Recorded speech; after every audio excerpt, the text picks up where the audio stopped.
ತುಂಬಾ ಸ್ನೇಹಿತರು ಇದ್ದಾರೆ. ಅದರಲ್ಲಿ ಒಬ್ಬಳು ಚಿತ್ರ. ಅವಳು ನಾನು ತುಂಬಾ ಕ್ಲೋಸ್ ಆಗಿ ಇದ್ದೀವಿ. ಪ್ರತಿದಿನ ಫೋನ್ ನಲ್ಲಿ ಮಾತಾಡೋದು ಮತ್ತೆ ಚಾಟ್ ಮಾಡೋದು, ಆಗಾಗ ಮೀಟ್ ಕೂಡ ಮಾಡ್ತಿದ್ದೀವಿ. ಹೀಗೆ ಇರುವಾಗ ಅವಳು ಒಂದು ದಿನ ತನ್ನ ದೂರದ ಸಂಬಂಧಿ ಆಂಟಿಯನ್ನು ಇಂಟ್ರೊಡ್ಯೂಸ್ ಮಾಡಿಸಿದ್ಲು. ಮದುವೆಯಾಗಿ ಒಂದು ಮಗು ಇದೆ. ಅವತ್ತಿನಿಂದ ನಮ್ಮ ಮಾತುಕತೆ ಶುರು ಆಯ್ತು. ಮಗ ಮತ್ತೆ ಗಂಡ ಇಲ್ಲದ ಟೈಮ್ ಅಲ್ಲಿ ಕರೆ ಮಾಡ್ತಿದ್ದರು. ನಾನು ಮಾತಾಡ್ತಾ ಇದ್ದೆ. ಹೀಗೆ ಸ್ವಲ್ಪ ದಿನ ನಮ್ಮ ಮಾತು ಮುಂದುವರಿತು. ಮತ್ತೆ ಅವರು ತಮ್ಮ ಲೈಫ್ ವಿಷಯ ಎಲ್ಲ ಹೇಳ್ತಿದ್ರು. ನಂಗೆ ಹೆಚ್ಚು ಇಂಟ್ರೆಸ್ಟ್ ಏನು ಇರಲಿಲ್ಲ ಅವರ ಬಗ್ಗೆ. ನಾನು ಜಸ್ಟ್ ಟೈಮ್ ಪಾಸ್ ಮಾಡ್ತಿದ್ದೆ. ಹೀಗೆ ಒಂದು ದಿನ ಅವರು ಫೋಟೋಸ್ ಸೆಂಡ್ ಮಾಡಿ ಹೇಗಿದ್ದೀನಿ ಅಂತ ಕೇಳ್ತಿದ್ರು. ನಾನು ಚೆನ್ನಾಗಿ ಇದ್ದೀರಾ ಅಂತ ಹೇಳ್ದೆ. ಮತ್ತೆ ಇನ್ನೊಂದು ಫೋಟೋಸ್ ಸೆಂಡ್ ಮಾಡಿ ಅದ್ರಲ್ಲಿ ಅವರ ಸೊಂಟ ಕಾಣೋ ಹಾಗೆ ಮತ್ತೆ ಅವರ ಮೊಲೆ ಚೆನ್ನಾಗಿ ಕಾಣೋ ತರ ಫೋಟೋಸ್ ಕೂಡ ಇತ್ತು. ನಾನು ಅದನ್ನ ನೋಡಿ ಶಾಕ್ ಆದೆ. ನನಗೆ ಆಂಟಿ ಇದೆ ಇಂಟೆನ್ಷನ್ ಅಂತ ಅನಿಸ್ತು. ಮತ್ತೆ ನಂಗೂ ಅವರ ಮೇಲೆ ಸೆಕ್ಸ್ ಫೀಲಿಂಗ್ಸ್ ಶುರು ಆಯ್ತು. ನಾನು ಅದನ್ನೇ ಲೀಡ್ ಆಗಿ ತಗೊಂಡು ಪೋಲಿ ಜೋಕ್ ಮಾಡ್ತಿದ್ದೆ. ಅವರು ನಗ್ತಾ ಚೆನ್ನಾಗಿ ಮಾತಾಡ್ತಾ ಇದ್ದರು. ನನ್ನ ಗರ್ಲ್ ಫ್ರೆಂಡ್ ಮತ್ತೆ ನನ್ನ ಡಿಪಿ ಮತ್ತೆ ಫೋಟೋಸ್ಗೆ ಕಾಮೆಂಟ್ ಮಾಡೋರು. ತುಂಬಾ ಪರ್ಸನಲ್ ವಿಷಯವನ್ನು ಸಹ ಮಾತನಾಡುತ್ತಾ ಇದ್ದೆ. ಅವರು ಅವರ ಸೆಕ್ಸ್ ಲೈಫ್ ಬಗ್ಗೆ ಕೂಡ ಹೇಳ್ತಾ ಇದ್ದರು. ಒಂದು ದಿನ ಮಾತಾಡ್ತಾ ಟಾಪಿಕ್ ಸೆಕ್ಸ್ ಮತ್ತೆ ಕಿಸ್ ಕಡೆ ಹೋಯ್ತು. ನಾನು ಧೈರ್ಯ ಮಾಡಿ ನಂಗೆ ಕಿಸ್ ಕೊಡಿ ಅಂದೆ. ಅದಕ್ಕೆ ಅವರು ಫೋನ್ ನಲ್ಲಿ ಎಲ್ಲ ಆಗಲ್ಲ ಮನೆಗೆ ಬಾ ಕೊಡ್ತೀನಿ ಅಂದ್ರು. ನಂಗೆ ಎಲ್ಲಿ ಇಲ್ಲದ ಸಂತೋಷ ಆಯ್ತು. ಕಡೆಗೂ ಮೊದಲ ಚಾನ್ಸ್ ಸಿಕ್ತು ಅಂತ ನಾನು ಕಾಯ್ತಾ ಇದ್ದೆ, ಯಾವಾಗ ಕರೀತಾರೆ ಮನೆಗೆ ಅಂತ. ಕಡೆಗೂ ಆ ದಿನ ಬಂತು. ಅವರು ಫೋನ್ ಮಾಡಿ ನಮ್ ಮನೇಲಿ ಯಾರು ಇಲ್ಲ, ನಾಳೆ 11 ಗಂಟೆಗೆ ಬಾ ಅಂತ ಹೇಳಿದ್ದರು. ನಾನು ಫುಲ್ ಖುಷಿಯಿಂದ ನೈಟ್ ಅಲ್ಲಿ ಅವರನ್ನ ನೆನಪು ಮಾಡ್ಕೊಂಡು ಔಟ್ ಮಾಡ್ಕೊಂಡು ಮಲ್ಕೊಂಡೆ. ಯಾವಾಗ ಬೆಳಿಗ್ಗೆ ಆಗುತ್ತೋ ಅಂತ ವೇಟ್ ಮಾಡ್ತಿದ್ದೆ. ಮತ್ತೆ ಬೆಳಿಗ್ಗೆ ಆಂಟಿ ಕಾಲ್ ಮಾಡಿದ್ರು, ಯಾವಾಗ ಬರ್ತೀಯಾ ಅಂತ. ನಾನು ಹೇಳಿದ ಟೈಮ್ಗೆ ಬರ್ತೀನಿ ಅಂತ ಹೇಳಿ ನನ್ ಬೈಕ್ ತಗೊಂಡು ಹೋಗಿ ಆಂಟಿ ಮನೆಯ ಬಳಿ ನಿಲ್ಲಿಸಿ ಅವರ ಮನೆ ಕಡೆ ಹೊರಟೆ. ಸಂತೋಷ ಕೂಡ ಆಗ್ತಿತ್ತು. ಹೇಗೋ ಆಂಟಿ ಮನೆಗೆ ಹೋದ. ಅವರು ಸಾರಿ ಹಾಕೊಂಡಿದ್ರು. ಆವಾಗ ತಾನೇ ಸ್ನಾನ ಮಾಡಿ ರೆಡಿ ಆಗಿದ್ದರು. ಅವರದು ಬಾಡಿಗೆ ಮನೆ. ಅಷ್ಟು ದೊಡ್ಡ ಮನೆ ಅಲ್ಲ, 2 ಬೆಡ್ರೂಮ್ ಮತ್ತೆ ಚಿಕ್ಕ ಲಿವಿಂಗ್ ರೂಮ್. ನಂಗೆ ಕೂತ್ಕೋ ಅಂತ ಹೇಳಿ ಅಡುಗೆ ಮನೆಗೆ ಹೋಗಿ ತಿಂಡಿ ತಗೊಂಡು ಬಂದು ತಿನ್ನಿ ಅಂತ ಕೊಟ್ಟರು. ಪಕ್ಕದಲ್ಲೇ ಕುಳಿತರು. ಬೇಡ ಅಂದ್ರು, ಬಲವಂತ ಮಾಡಿ ಕೊಟ್ಟರು. ನಾನು ತಿಂತ ಹಾಗೆ ಅವರ ಫ್ಯಾಮಿಲಿ ಬಗ್ಗೆ ಮಾತಾಡ್ತಾ ಇದ್ದೆವು. ನಾನು ಹೋಗಿದ್ದಕ್ಕೆ ಅವರ ಮುಖದಲ್ಲಿ ತುಂಬಾ ಖುಷಿ ಇತ್ತು. ಮತ್ತೆ ಇಬ್ಬರಿಗೂ ಭಯದ ವಾತಾವರಣ ಕೂಡ ಇತ್ತು. ನಾನು ಹೊರಡುತ್ತೀನಿ ಅಂದೆ. ಅದಕ್ಕೆ ಅವರು ಮತ್ತೆ ಬಂದ ಕೆಲ್ಸ ಆಗಿಲ್ಲ ಅಂದ್ರು. ನಾನು ನೀವು ಕೊಡಲ್ಲ ಬಿಡು ಅಂತ ಹೇಳ್ದೆ. ನೀವು ಕೇಳ್ಬೇಕು ತಾನೇ, ಕೇಳ್ದೆ ಹೇಗೆ ಕೊಡ್ಲಿ ಅಂತ ಹೇಳಿದ್ಲು. ನಂಗೆ ಒಳಗೆ ಸಂತೋಷ ಆದ್ರೂ ತೋರಿಸ್ಕೊಳ್ದೆ. ಇಲ್ಲ ನೀವು ಕೊಡೋಲ್ಲ ಅಂತ ಹೇಳ್ತಿದ್ದೆ. ಅವರು ಪಕ್ಕ ಕೂತಾಗ ಪರ್ಫ್ಯೂಮ್ ಮತ್ತೆ ಬೆವರು ವಾಸನೆ ನನ್ನ ಟೆಂಪ್ಟ್ ಮಾಡ್ತಾ ಇತ್ತು. ತುಂಬೆ ಟೆಂಟ್ ಆಗಿ ನಿಗುರಿತ್ತು. ಅದನ್ನ ಕಂಟ್ರೋಲ್ ಮಾಡ್ಕೊಂಡು ಕೂತಿದ್ದೆ. ಆಂಟಿ ಎದ್ದು ಬೆಡ್ರೂಮಿನೊಳಗೆ ಬರೋಕೆ ಹೇಳಿದ್ದರು. ನಾನು ಅವರನ್ನು ಫಾಲೋ ಮಾಡಿ ಬೆಡ್ರೂಮ್ಗೆ ಹೋದೆ. ಅವರು ಬೆಡ್ ಮೇಲೆ ಕೂತು ನಂಗೂ ಪಕ್ಕದಲ್ಲಿ ಕೂರುವಂದರು. ನಾನು ಕೂತ ಮೇಲೆ ನಾನು ಕಿಸ್ ಕೊಡೋಲ್ಲ, ನೀನ್ ಬೇಕಾದ್ರೆ ಕೊಡು ಅಂದ್ರು.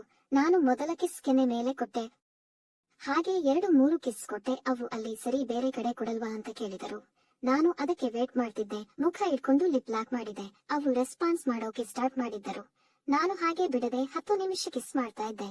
ಇನ್ನೊಂದು ಕೈ ಅವಳ ರಸಭರಿತ ಮೊಲೆಗಳನ್ನು ಹಿಂಡಿ ಹಾಕುತ್ತಿದ್ದೆ. ಅವಳು ಸುಖದಿಂದ ಎಂಜಾಯ್ ಮಾಡ್ತಿದ್ದಳು. ನಾನು ಹಾಗೆ ಅವಳ ಕತ್ತು ಕಿವಿ ಎಲ್ಲಾ ಕಡೆ ಕಿಸ್ ಮಾಡಿ ನಾಲಿಗೆಯಿಂದ ಮೆಲ್ಲಗೆ ಲಿಕ್ ಮಾಡಿದೆ. ಅವಳು ನನ್ನ ತುಣ್ಣೆಯ ಮೇಲೆ ಕೈ ಹಾಕಿ ಉಜ್ಜುತ್ತಾ ಇದ್ದಳು. ಹಾಗೆ ನಾನು ಅವಳನ್ನ ಗೋಡೆ ಕಡೆ ಮುಖ ಮಾಡಿ ನಿಲ್ಲಿಸಿ ಸೀರೆ ಬಿಚ್ಚಿದೆ. ಬ್ಲೌಸ್ ನ ಹುಕ್ಕು ಒಂದಾಗಿ ಬಿಚ್ಚಿದೆ. ಅವಳ ಕೈ ನನ್ನ ತುಣ್ಣೆಯು ಮೇಲೆ ಇತ್ತು.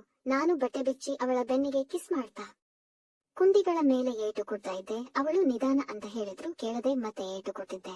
ಅವಳು ಎಂಜಾಯ್ ಮಾಡ್ತಾ ಇದ್ದಳು. ಸ್ವಲ್ಪ ಹೊತ್ತು ಹೀಗೆ ಇಬ್ಬರು ಒಬ್ಬರ ಬಟ್ಟೆ ಇನ್ನೊಬ್ಬರು ಬಿಚ್ಚಿ ಬೆತ್ತಲೆ ಆದೆವು. ಆಂಟಿ ತನ್ನ ಒಂದು ಮಗು ಆಗಿದ್ದರು. ತುಂಬಾ ಸೆಕ್ಸಿಯಾಗಿ ಇದ್ಲು. ಅವಳ ಗಂಡ ದಿನ ಕುಡಿದು ಬಂದು ಏನು ಮಾಡದೆ ಮಲ್ಕೋತಾನೆ ಅಂತ ಹೇಳಿದ್ಲು. ಅದಕ್ಕೆ ಇನ್ನೂ ವರ್ಜಿನ್ ಹುಡುಗಿ ತರ ಇದ್ರು. ಅವಳ ಮೊಲೆಗಳು ಇನ್ನೂ ಗಟ್ಟಿಯಾಗಿ ಇದ್ದವು. ಮತ್ತೆ ತುಲ್ಲು ಕೂಡ ಟೈಟ್ ಇತ್ತು. ನಾನು ಬಿಡದೆ ಮೊಲೆಗಳ ಜೊತೆ ಆಟವಾಡುತ್ತಾ ಒಂದು ಮೊಲೆ ಬಾಯಲ್ಲಿ ಕಚ್ಚಿ ತೊಟ್ಟನ್ನು ಮಗುವಿನಂತೆ ಚೀಪತೊಡಗಿದ. ಅದು ಅವಳನ್ನು ಇನ್ನೂ ಒದ್ದೆ ಮಾಡಿತು. ಹಾಗೆ 10 ನಿಮಿಷ ಚೀಪುತ್ತಾ ಇದ್ದೆ. ಅವಳು ಆವ್ ಹಾಗೆ ಮಾಡು, ಇನ್ನು ಜೋರಾಗಿ ಮಾಡು ಅಂತ ಹೇಳಿ ನಂಗೆ ಮೂಡ ಜಾಸ್ತಿ ಮಾಡ್ತಿದ್ಲು. ನಾನು ಇನ್ನೂ ಎಂಜಾಯ್ ಮಾಡೋಕೆ ಶುರು ಮಾಡಿದೆ. ನಂತರ ನನ್ನ ಬಾಕ್ಸರ್ ಬಿಚ್ಚಿ ತುಣ್ಣೇನ ನಿಧಾನಕ್ಕೆ ಹಿಂದೆ ಮುಂದೆ ಮಾಡೋಕೆ ಶುರು ಮಾಡಿದ್ಲು. ನಾನು ತುಣ್ಣಿಯನ್ನು ಅವಳ ಹತ್ತಿರ ತಂದು ಬಾಯಲ್ಲಿ ಇಟ್ಟೆ. ಆಂಟಿ ಚೀಪಲು ಶುರು ಮಾಡಿದ್ಲು. ನನಗೆ ಸ್ವರ್ಗಕ್ಕೆ ಹೋಗಿ ಬರೋ ತರ ಆಗ್ತಾ ಇತ್ತು. ಹಾಗೆ 10 ನಿಮಿಷ ಚೀಪಿದ ನಂತರ ಅವಳನ್ನು ಬೆಡ್ ಮೇಲೆ ಮಲಗಿಸಿ 69 ಪೊಸಿಷನ್ ನಲ್ಲಿ ನನ್ನ 7 ಇಂಚಿನ ತುಣ್ಣೇನ ಅವಳ ತುಳ್ಳಿನೊಳಗೆ ಇಡೋಕೆ ಹೋದೆ. ಪೂರ್ತಿ ಹೋಗಲಿಲ್ಲ. ಅವಳು ನೋವಿನಿಂದ ಬೇಡ ಅಂತ ಇದ್ದಳು. ನಾನು ಅಲ್ಲೇ ಇದ್ದ ಎಣ್ಣೆ ಹಾಕಿ ಒಂದು ಸಾರಿ ಜೋರಾಗಿ ನೂಕಿದೆ. ಪೂರ್ತಿ ಒಳಗೆ ಹೋಯಿತು. ಮತ್ತೆ ಅವಳು ನೋವಿನಿಂದ ಜೋರಾಗಿ ಕಿರುಚಿದಳು. ಹೇ ತೆಗಿಯೋ ನೋವು ಅಂತ ಹೇಳಿದಳು. ನಾನು ಸ್ವಲ್ಪ ಟೈಮ್ ಆಮೇಲೆ ಸರಿ ಹೋಗುತ್ತೆ ಅಂತ ಹಾಗೆ ಇದ್ದೆ. ಮತ್ತೆ ನಿಧಾನಕ್ಕೆ ಕೇಯೋಕ್ ಶುರು ಮಾಡಿದೆ. ಅವಳು ಒಂದೊಂದು ಶಾಟಿಗೂ ಫುಲ್ ಉಸಿರು ಬಿಡ್ತಾ ಇದ್ದಳು. ನಾನು ಜೋರಾಗಿ ಕೇಯಲು ಆರಂಭಿಸಿದೆ. ಅವಳು ಚೆನ್ನಾಗಿ ರೆಸ್ಪಾನ್ಸ್ ಮಾಡೋಕೆ ಶುರು ಮಾಡಿದ್ಲು. ನಾನು ಹಾಗೆ ಸ್ಪೀಡ್ ಜಾಸ್ತಿ ಮಾಡಿದೆ. ಅವಳು ಜೋರಾಗಿ ಕೇಯೋ ನನ್ ಚಿನ್ನ, ಇದೇ ಮೊದಲ ಸಲ ಇಷ್ಟು ದೊಡ್ಡ ತುಣ್ಣೆ ನಾನು ನೋಡ್ತಾ ಇರೋದು. ಚೆನ್ನಾಗಿ ಕೇಯೋ ಅಂದಳು. ನಾನು ಪೊಸಿಷನ್ ಚೇಂಜ್ ಮಾಡಿ ಅವಳು ನನ್ನ ಮೇಲೆ ಬಂದಳು. ಪ್ರತಿ ಬಾರಿ ಮೊಲೆಗಳು ಬೌನ್ಸ್ ಆಗ್ತಾ ಇದ್ದವು. ನಾನು ಇನ್ನೂ ಸ್ಪೀಡ್ ಜಾಸ್ತಿ ಮಾಡ್ತಾ ಇದ್ದೆ. ಅವಳಿಗೆ ನೋವು ಮತ್ತೆ ಸುಖ ಎರಡು ಒಟ್ಟಿಗೆ ಆವರಿಸಿತು. ಅವಳು 2 ಟೈಮ್ ಲೀಕ್ ಆಗಿ ಬೆಡ್ ಮೇಲೆ ಎಲ್ಲ ಚಲಿತು. ನನ್ನ ತುಣ್ಣೆ ಇನ್ನೂ ಆರಾಮಾಗಿ ಒಳಗಡೆ ಹೋಗೋಕ್ ಸ್ಟಾರ್ಟ್ ಆಯ್ತು. ಲೀಕ್ ಆದಮೇಲೆ ನಾನು ಇನ್ನೂ ಡಿಫರೆಂಟ್ ಪೊಸಿಷನ್ಸ್ ಟ್ರೈ ಮಾಡಿದೆ. ಆಂಟಿ ಅದಕ್ಕೆ ಸಾಥ್ ನೀಡಿದರು. ರೂಮ್ ಅಲ್ಲಿ ಪ್ರತಿ ಕಾರ್ನರ್ ಅಲ್ಲಿ ಕೇದೆ. ಅವಳು ಆಫ್ ನನ್ ಚಿನ್ನ, ಇನ್ನು ಜೋರಾಗಿ ಕೇಯೋ, ಬಿಡಬೇಡ ಕಣೋ, ಈ ತರ ಸುಖ ಇವತ್ತು ಸಿಕ್ಕಿಲ್ಲ. ಮಾಡು, ಬಿಡಬೇಡ ಮಾಡು ಅಂತ ಎಂಜಾಯ್ ಮಾಡಿದ್ಲು. ನಂಗೆ 15 ನಿಮಿಷ ಆದಮೇಲೆ ಲೀಕ್ ಆಗೋ ಹಾಗೆ ಇತ್ತು. ನಾನು ಕೇಳಿದೆ ಒಳಗಡೆ ಬಿಡ್ಲಾ ಅಂತ. ಆಂಟಿ ಬಿಡು, ನಾನು ಟ್ಯಾಬ್ಲೆಟ್ ತಗೋತೀನಿ ಅಂತ ಹೇಳಿದ್ಲು. ನಾನು 5 ರಿಂದ 6 ಶೂಟ್ ಹಾಕಿ ಲೀಕ್ ಮಾಡಿ ಅವಳ ಮೇಲೆ ಮಲ್ಕೊಂಡೆ. ಆಮೇಲೆ ನನ್ನ ನಾಲಿಗೆಯಿಂದ ಅವಳ ತುಲ್ಲನ್ನು ನೆಕ್ಕಿ ಕ್ಲೀನ್ ಮಾಡಿದೆ. ಹೀಗೆ ಮತ್ತೆ ಇನ್ನೊಂದು ಸಲಕ್ಕೆ ನನ್ನ ತುಣ್ಣೆ ರೆಡಿ ಆಯ್ತು. ಈ ಬಾರಿ ಅಡುಗೆ ಮನೆಯಲ್ಲಿ ಬಗ್ಗಿಸಿ ಡಾಗಿ ಸ್ಟೈಲ್ ನಲ್ಲಿ ಕೇಯೋಕ್ ಶುರು ಮಾಡಿದೆ. ಅವಳು ಯಾವತ್ತೂ ಮಾಡಿರಲಿಲ್ಲ ಅಂತೆ ಎಂಜಾಯ್ ಮಾಡ್ತಾ ತನ್ನ ಕೊಂಡೆ ಎತ್ತಿ ಕೊಡ್ತಾ ಇದ್ಲು. ನಾನು ಜೋರಾಗಿ ಮಾಡೋಕೆ ಸ್ಟಾರ್ಟ್ ಮಾಡಿದೆ. ಅವಳನ್ನ ಶೆಲ್ಫ್ ಮೇಲೆ ಕೂರಿಸಿ ಮುಂದೆಯಿಂದ ತುಲ್ಲಿನೊಳಗೆ ಹಾಕಿ ಕೇಯೋಕ್ ಶುರು ಮಾಡಿ 20 ನಿಮಿಷ ಅಡುಗೆ ಮನೆಯಲ್ಲಿ ಕೈದೆ. ಅವಳು ಸುಸ್ತಾಗಿ ಸಾಕು ಎಂದು ಹೇಳಿದಳು. ನಾನು ಇನ್ನು 2 ನಿಮಿಷ ಮಾಡಿ ಅವಳ ಮೂಲೆಗಳ ಮೇಲೆ ಲೀಕ್ ಮಾಡಿದೆ. ಆಮೇಲೆ ನಾನು ಅವಳು ಬಟ್ಟೆ ಹಾಕಿಕೊಂಡು ಮತ್ತೆ ಸ್ವಲ್ಪ ಟೈಮ್ ಕಿಸ್ ಮಾಡಿದೆವು.